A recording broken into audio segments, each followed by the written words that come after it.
Hello student, today is our very first lecture और आज से हम ये सोचेंगे कि हमने 11th स्टैंडर्ड का हम स्टार्ट कर रहे हैं। मैं चैप्टर का सीक्वेंस इस तरह रखूंगा, believe me, you have to follow the sequence right from day 1। जैसे जैसे मैं लेक्चर अपलोड कर रहा हूं मैं आपको इजी से डिफिकल्ट तक का सफर लेके जाऊंगा, ठीक है।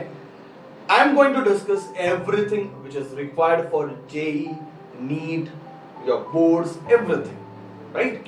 Mainly JEE and NEET, जो entrance point of view ज़्यादा डिस्कस होगा। बोर्ड्स के लिए नो डाउट आपको ये सारी चीजें हेल्पफुल होने ही वाली है, ठीक है। तो without delaying, we'll start at our very first concept, that is vectors. Basically, physical quantity क्या है ये पहला समझ लेते हैं। What is physical quantity? Any quantity which we can measure is a physical quantity. कोई भी चीज जो मेजर करते हैं हम उसको क्या बोलेंगे? Physical quantity. So we can write this any quantity in a simple way. Okay, भाई any quantity which we can measure. So अब मुझे बताओ, आप मेरा वेट मेजर कर सकते हो, तो वेट क्या है? Physical quantity. रूम का टेम्परेचर मेजर कर सकते हो, टेम्परेचर क्या है? Physical quantity. इस पेन का लेंथ मेजर कर सकते हो, लेंथ क्या है? Physical quantity. All those quantities ना which we can measure, they are all physical quantity. जो भी क्वांटिटी हम मेजर करेंगे उसको हम क्या बोलेंगे? फिजिकल क्वांटिटी बोलेंगे। That is the first thing. Okay, now physical quantity को हम दो पार्ट में डिवाइड करेंगे, दो टाइप में डिवाइड करेंगे। एक, if I'm talking about physical quantity, we'll classify into two type बच्चों। One is scalar, that is scalar quantity, and other one is vector। तो फिजिकल क्वांटिटी आइदर स्केलर होगी या फिर वेक्टर होगी, ठीक है। एक तो स्केलर होने वाली है, वेक्टर। बोला है क्या ये स्केलर वेक्टर? बचपन से पढ़ा रहेगा, बहुत बार सुना रहेगा, स्केलर क्या है, वेक्टर क्या है। Believe me, it is very very simple. I'll give a simple example. For example, if I say length of this pen is 15 centimeter, अगर मैं आपको बोल रहा हूं इस पेन का लेंथ 15 सेंटीमीटर है, आपको समझ में आ गया और एक्सप्लेन करने का जरूरत नहीं है, बराबर है। अगर मैं बोल रहा हूं यहां का टेम्परेचर 20 डिग्री सेल्सियस है, आपको समझ में आ गया और एक्सप्लेन करने का जरूरत नहीं है। अगर मैं बोल रहा हूं कि एक फॉर एग्जांपल एक ब्लॉक है और उस ब्लॉक के जो वेट है, लेट अस से इट इज 10 kg, आपको समझ में आ गया, ठीक है।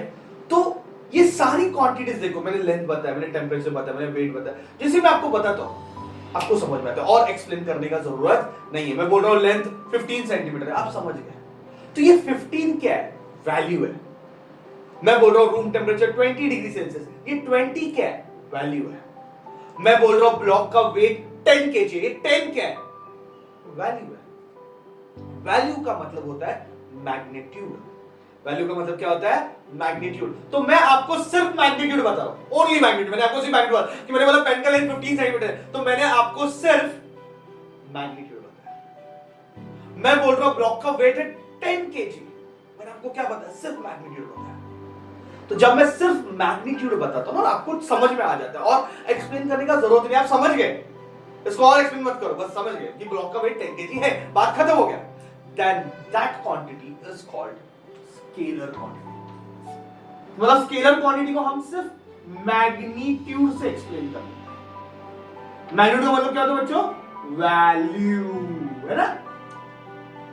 पर अगर मैं बोल रहा हूं कि एक ब्लॉक, एक पेन है, बच्चों को मैंने बोला पेन है, इस पेन पे मैंने 10 न्यूटन फोर्स लगाया, इस पेन पे मैंने 10 न्यूटन फोर्स लगाया, तो आप मुझे पूछोगे सर किस डायरेक्शन में लगाया?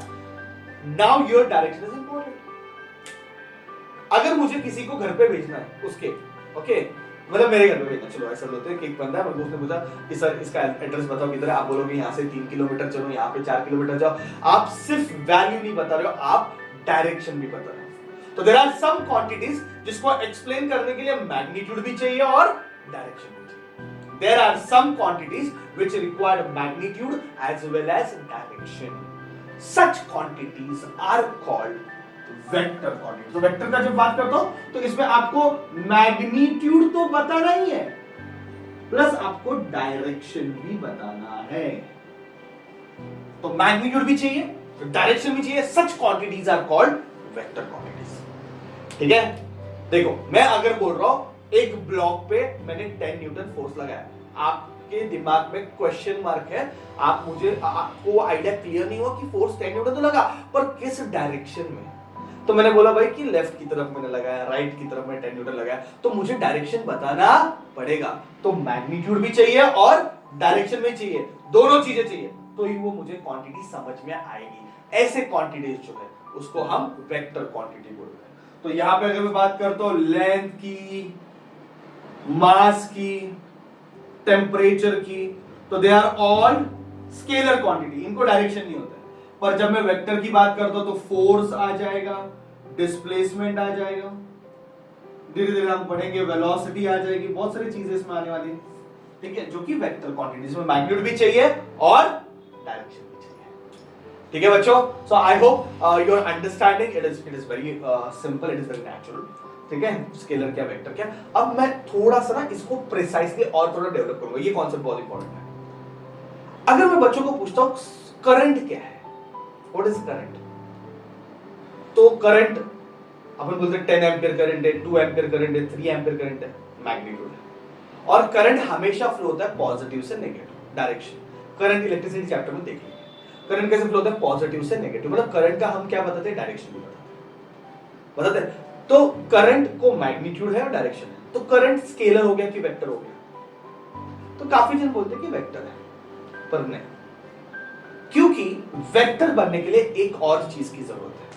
देखो वेक्टर क्वांटिटीज कौन होता है, जहां से मुझे क्या पता चलेगा, मैग्नीट्यूड पता चलेगा, बराबर नहीं, डायरेक्शन पता चलेगा, बराबर नहीं, मैग्नीट्यूड, डायरेक्शन, और वो quantity should obey laws of vector. आगे जाके हम पढ़ने वाले यार, आगे जाके मैं सच्ची बोल रहा हूं, मैं सच्ची बोल रहा हूं, आगे जाके हम पढ़ने वाले लॉज ऑफ वेक्टर। आगे जाके पढ़ने वाले कि वेक्टर के कुछ लॉज है, बहुत सारे लॉज है, कॉम्यूटेटिव लॉ है, एसोसिएटिव लॉ है, पैरेललोग्राम लॉ है, ट्रायंगल लॉ है, वेक्टर के कुछ नियम है, कुछ लॉज है जो फिजिकल क्वांटिटी वेक्टर के लॉ ओबे नहीं करता है, वो मेरे लिए वेक्टर नहीं है। ये बात दिमाग में रखना।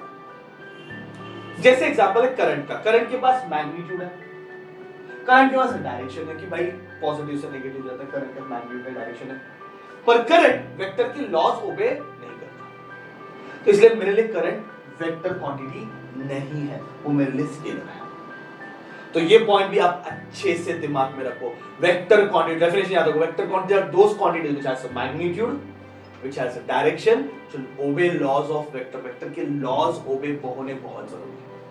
ठीक है, so that's it, that's the introduction of vector. I hope you understood कि भाई स्केलर क्वांटिटी क्या होती है, वेक्टर क्वांटिटी क्या होती है। जिन क्वांटिटी को सिर्फ मैग्नीट्यूड से एक्सप्लेन कर सकते हैं, ऐसे क्वांटिटीज को हम क्या बोलेंगे, स्केलर। जिन क्वांटिटी को एक्सप्लेन करने के लिए मैग्नीट्यूड भी चाहिए और डायरेक्शन भी चाहिए, ऐसे क्वांटिटीज को हम क्या बोलेंगे, वेक्टर क्वांटिटीज। ठीक है बच्चों, I hope this is very clear to you. बहुत सिंपल था।